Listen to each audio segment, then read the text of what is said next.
Ibu, bapak, lan para sedherek ingkang kinasih, sugeng pepanggihan wonten ing dalan Padang. Inggih menika wedharing Sabtu pangandikanipun Gusti.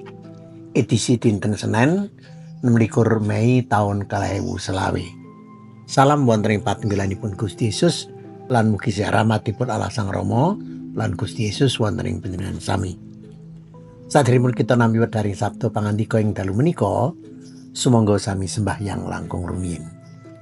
Rama kawula kasuwargan, kawula ngaturaken gunging panuwun awit saking nggen paduka nganti kawula widwa enjing. Samangke inggih ing dalu menika kepareng kawula suwan kanthi narbuka manah kangge nampeni wedharing Sabtu. Kawula nyuwun pepadang paduka Gusti supados pangandika paduka saya ngiyataken pitados kawula. Lambaran kurbanipun Gusti Yesus kawula ndedonga. Amin.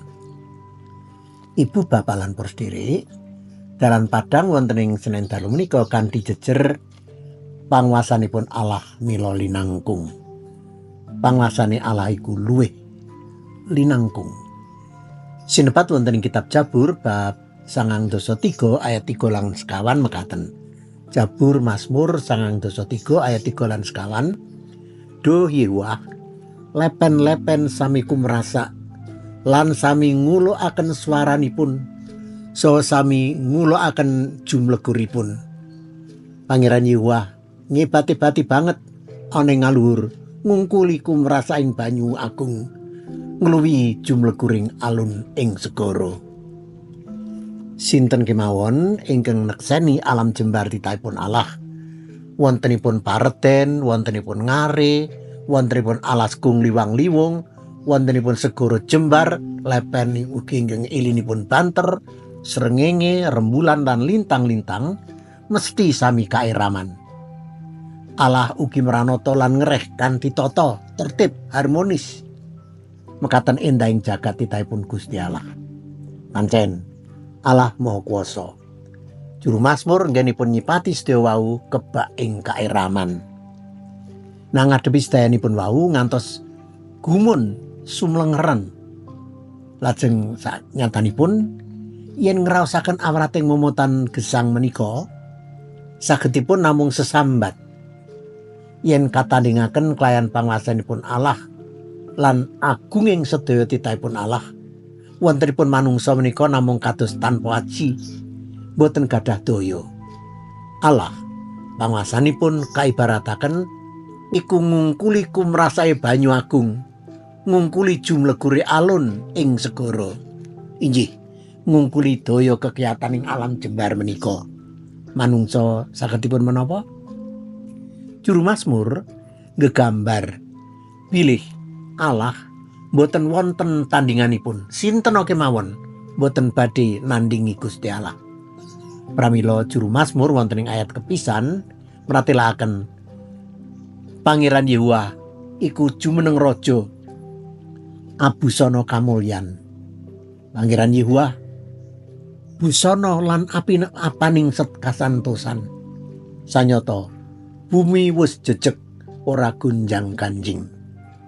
Bapak Ibu lan para sedherek, pepujian menika cetha sanget nelaken yen Gusti Allah menika Maha Kuwaos, panguwasanipun linangkung tanpa tanding, lan ing pangreksanipun Allah mila sedaya titah boten ewah kingsir tetep ing lampahipun kanthi tertib miturut sak kersanipun Gusti Allah.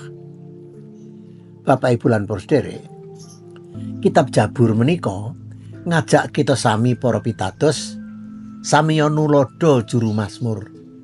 Inggih menika mbangun pangandel bilih Allah Maha Kuwasa lan inggih namung panjenenganipun Allah menika ingkang kedah sinembah. Namung Allah ingkang kita gunggung. Sedaya jinising titah klebet kita manungsa tetep kemawon winates ing ngersanipun Allah. Pramila ingkang prayogi tumrap kita inggih menika sumangga sami memuji, sami ngluhuraken Gusti Allah kanthi nggen kita tetep bakuh lan setya ing pitados, tetep gesang ing pambangun turut taat nindakaken dawuhipun Allah. Mugi Gusti nganti kita lan nyagetaken kita tumindak ing kasetyan mekaten. Gusti berkahi kita sami. Sumangga sami sembayang.